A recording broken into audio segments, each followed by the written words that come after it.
courtroom, specifically David, right? Because I understand you got really, really close to going past this one cell. So when he yanked the door open, they just throw the cups of boo-boo in there on The it. famous singer David was reportedly targeted behind bars after new evidence raised even more concerns about his situation. One report showed what was described as David's cell inside Men's Central Jail in LA County, writing, "This is David's view tonight at Men's Central Jail in LA County. This is as good as it will ever get for him. I hope every minute feels like a year." But the focus wasn't just on David's cell. The report also showed how the jail door was constructed, and that detail could matter. It appeared to support what a former Men's Central Jail inmate had previously claimed about protective custody, specifically that inmates could allegedly throw objects through the open spaces of certain cell doors. How are defenders and treated in prison? They got treated bad.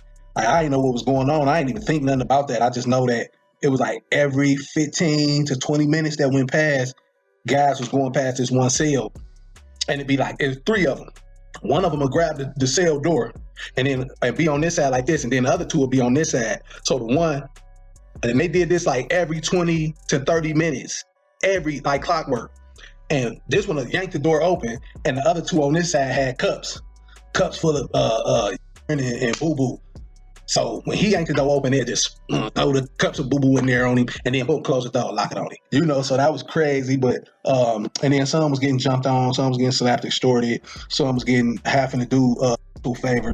That was followed by another report claiming, a week after David's preliminary hearing, the famous singer is facing the consequences for the evidence that was revealed. According to the report, investigators said inmates were allegedly targeting David over the accusations and evidence against him, throwing objects through his jail door. And that situation could now become part of David's defense strategy. The report claimed his legal team plans to point to these incidents as another reason he should be released to house arrest while awaiting trial. But then the story took another turn. New evidence involving alleged text messages between Celeste and David was reportedly brought up in court, prompting one observer to write, "Very interesting play from David's lawyers." Apparently Celeste, even though at a young age, she was really jealous, and she was jealous of another girl that he was also like frequenting and hanging around. Her name was like Asia or something of the sort. And what would happen is that she would send really these crash out messages saying, "Hey, listen, y'all cut I'll you if you keep like entertaining this chick." And she was really jealous. She would threaten to destroy his career. You know what? She'd be like, "Hey, listen, y'all, I'll this all up." During the final hour of the preliminary hearing, David's lawyers reportedly revealed evidence they had been holding on to, leaving prosecutors with little time to respond. Among that evidence were alleged text messages between David and Celeste, including messages where Celeste confronted David over his interactions with another girl. According to the reported messages, Celeste talked about getting David for what he had done, and allegedly made another threatening remark about physically harming him. That could become important.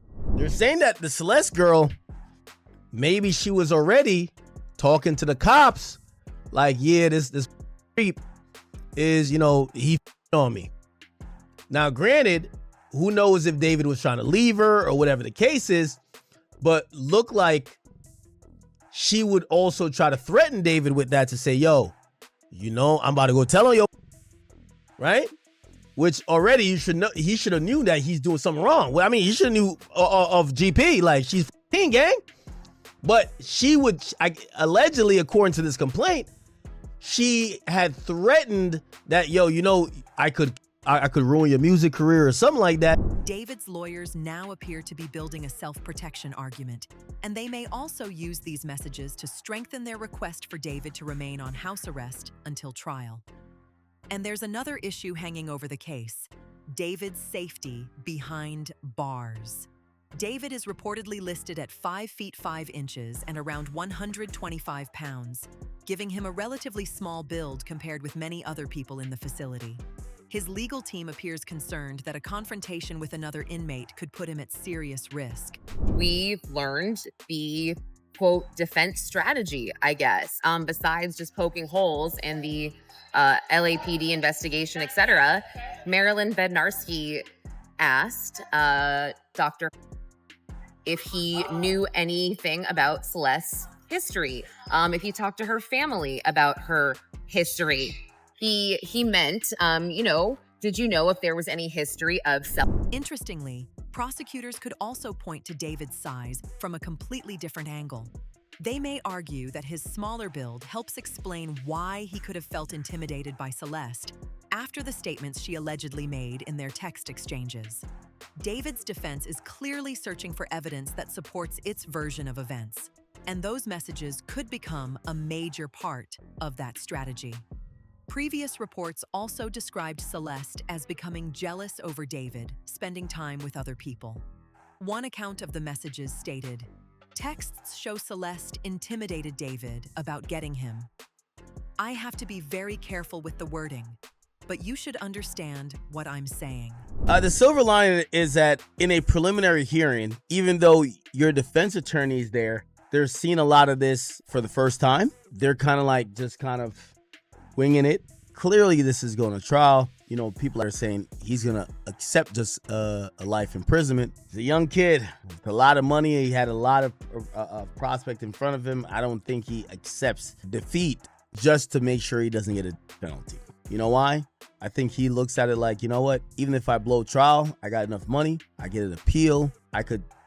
Even if I get sentenced, I could work to throw appeal status to kind of get removed off of that. Then another reported piece of evidence added a major new layer to the case. New evidence was found relating to Celeste telling David she's going to tell the police days before she passed. Investigators reportedly believe David's alleged motive was protecting his public image. Their theory appears to be that if Celeste went to police with the information she claimed to have, the fallout could have seriously damaged David's career. But that remains the prosecution's theory, not a proven conclusion. We're going to find out that David had a contract with his record label that was for $6 million per album. Every time he dropped an album, I know you guys never heard of his music, but his music was pretty popular. He was going to get $6 million per album. Just to put it in perspective, that's fucking huge. That would be probably more than 95 to 96% of all musicians currently that's on a major. I say that to say his music clearly was either highly profitable or definitely his label, which was Interscope Records. They were definitely exploiting his likeness and his music to a very high level. By the way, his monthly listeners was out the roof. Then David's attorneys appeared to introduce another possible defense, and this one immediately raised eyebrows. David's attorney, Marilyn, reportedly questioned Dr. Grant about whether the medical evidence alone could definitively rule out the possibility that Celeste had caused the injuries herself. In other words, the defense appeared to be testing whether that scenario could create reasonable doubt, rather than accepting the prosecution's version of events. And there's another factor people are discussing. As well, kind of had to look away, but David did not. David was did not take his eyes away from these photos. He also kind of gave me the sense that he was very relaxed in court, almost like he was kind of sitting in English class or something in his chair a little bit. He would lean forward sometimes, and his mannerisms with his attorney, they were interesting. Blair Burke would rub his back. They would smile at each other. But again, David's financial resources and how aggressively his legal team can fight the case. Academics reportedly weighed in with his own theory, saying he doesn't believe David would simply accept a life sentence instead of risking the harsher penalty. According to academics, David may believe that because he has substantial financial resources, he has a better chance of fighting the case through every legal option available. this was interesting. There is a new name to watch for, a bodyguard named Sheldon. Sheldon Jaculus, I think I heard, but it was tough. Even Gregor, the witness, couldn't quite tell us his last name. So he was identified, Sheldon, as Burke's live-in security guard, and Gregor testified that he lived at David's home for about 6 months, but Gregor said that he never discussed what happened inside the home. That possibility had some people online furious, with one person arguing, "This is why the system needs to be changed.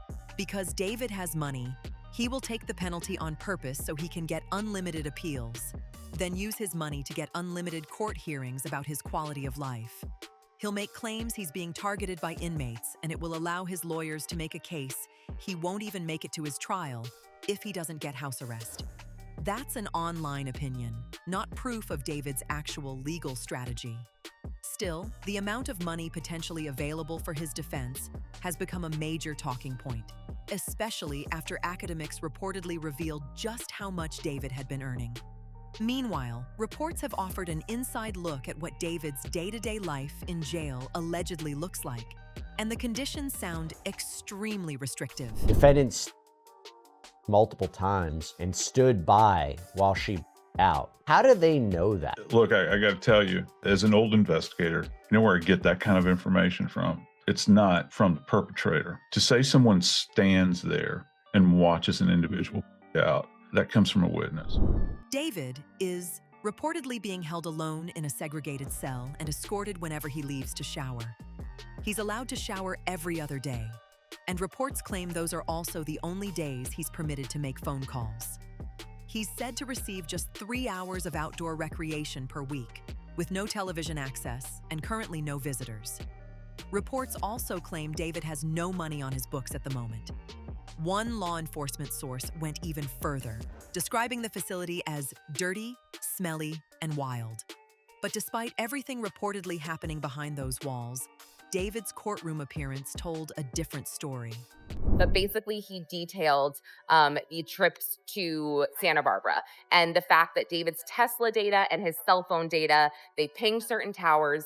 They were conclusive with one another and these trips. He did attempt to call Celeste. The call came through on April 24th around midnight. This was when she was reportedly already According to one reporter who was actually inside the courtroom, David appeared surprisingly relaxed and continued keeping his composure. But what came next could potentially strengthen the prosecution's case, because a new name surfaced in court: Sheldon, a man reportedly employed as David's live-in bodyguard.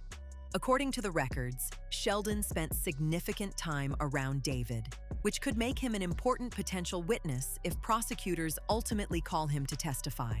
Court records reportedly state David employed a live-in bodyguard named Sheldon.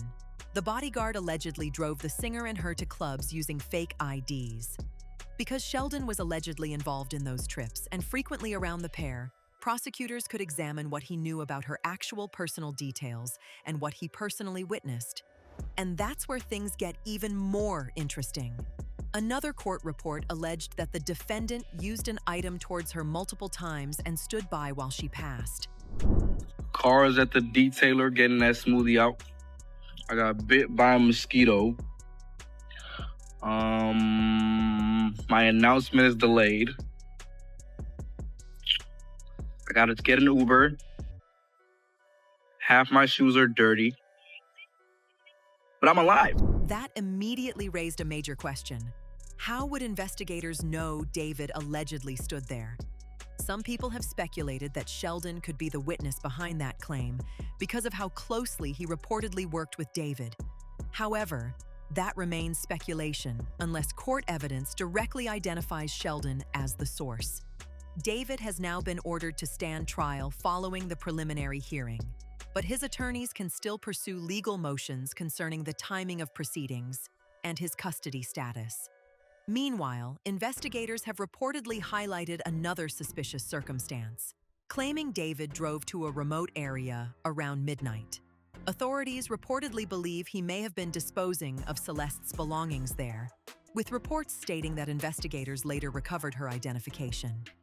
But here's where the timeline gets even more interesting. They also found a receipt in the Tesla from Ross's, like clothes for less or something like that. And they had the address and they had the date. So they went over to Ross's and they pulled surveillance and they saw that it was David buying clothes on July 29th, 2025. David reportedly began calling Celeste's phone multiple times. And investigators appear to believe those calls may have been part of an effort to establish an alibi. Of course, whether David actually knew nobody would answer at that point is something prosecutors would need to prove. Investigators are also reportedly examining whether David brought more than just an ID to that remote location. Reports claim he drove his car there multiple times, and after one of those trips, he allegedly had the vehicle detailed. That detail could be significant. We're now seeing the receipt from the flight that Celeste took to be with David in London. This part is really interesting. Look at the customer information. The shipping address, it goes under the name Victoria Mendez, the same name that prosecutors are alleging that David used to order all of those things online, like the chainsaws, the inflatable pool. That name is also connected to his address in LA. In one video, David can be seen filming himself outside a building and saying, "Cars at the detailer, getting that smoothie out. I got bit by a mosquito and my announcement is delayed. I gotta get an Uber. Half my shoes are dirty, but hey, I'm alive." That final comment immediately caught people's attention online. One person reacted. Anyone else feel like the "I'm still alive" part at the end was really not needed when telling people you're getting your car washed? Everything about this just feels so weird. By itself, that comment doesn't prove anything. But investigators are reportedly interested in establishing exactly when David had the vehicle cleaned and whether it happened around the same time he allegedly drove the Tesla to a Ross store.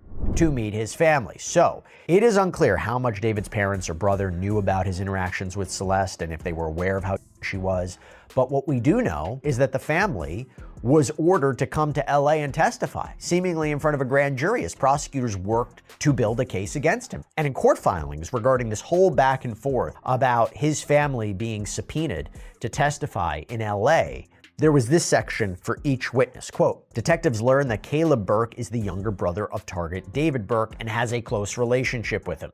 Detectives learned that Colleen Burke is the mother of target David Burke and has a close relationship with him. Per several witnesses, she is instrumental to his career success and manages his business finances." Prosecutors reportedly claim that was the final day the Tesla was driven, making the precise timeline of the detailing potentially important. And according to what Lauren reportedly discussed inside the courtroom, investigators are now digging deeper into that last known drive and what happened to the vehicle immediately afterward. Prosecutors appeared satisfied that they had established one crucial part of their timeline. They say David was the last person to drive the Tesla before it was eventually towed. Detective Byers testified about evidence prosecutors claim supports that conclusion. According to his testimony, vehicle data showed David's iPhone 16, which investigators reportedly never recovered, disconnecting from the Tesla at approximately 2 p.m. on July 29th. Shortly afterward, neighborhood surveillance footage allegedly captured the black Tesla, leaving David's rental home. Then, just 2 minutes later, a neighbor's security camera reportedly recorded Burke walking back toward the house. Screenshots from that footage were displayed on a courtroom screen as prosecutors laid out their timeline. After David allegedly left the Tesla, he went on tour, and the vehicle was eventually towed. Prosecutors appear to be examining whether David's actions afterward were attempts to establish an alibi or distance himself from what happened. Wait. Oh, look it. Answer that one. That's so mean if you don't answer Which one? What's good, David? Big fan, mixed by me. Oh, thank you. Mitchell. I gotta stop with him if you even. We need to delete this. Maz, can we delete all VODs? And then as soon as the stream ends, delete the stream too? Reports claim he purchased Celeste a plane ticket to London under a name other than his own.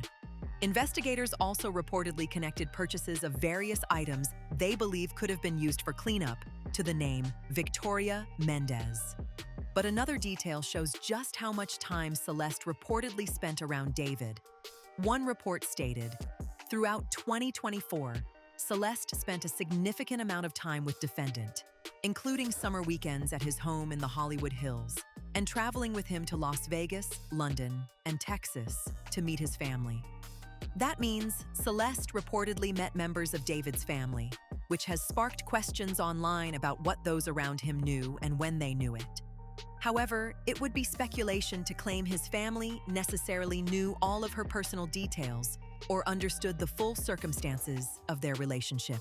You know, transferring these assets in the middle of an investigation, as opposed to 2 years ago or a year ago, Right. could a court look at this and say, this was a deliberate attempt to what you say, concealing assets, and they could breach it, they could pierce it, they could say, even though that you've transferred this into your mother's name, that was invalid. This is a way for, let's say, a plaintiff who sues him, or let's say in a criminal judgment to pay that fine.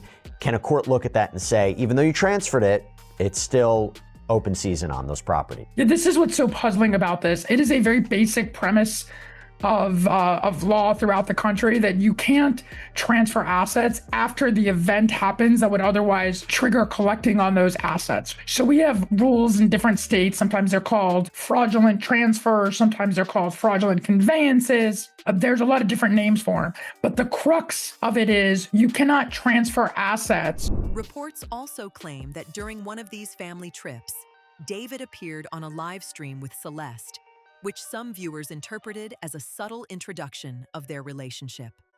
And there's one more financial detail drawing attention. The vacation property where that live stream allegedly happened was reportedly later transferred to David's mother. Critics have questioned whether that transfer involved an attempt to protect assets, but without a court finding establishing that motive, it remains an allegation rather than a proven fact. With prosecutors continuing to build their timeline and David's defense preparing for trial, there could be plenty more developments ahead. Like, subscribe, share, and drop your thoughts in the comments to stay updated on the latest drama, and I'll see you on the next one.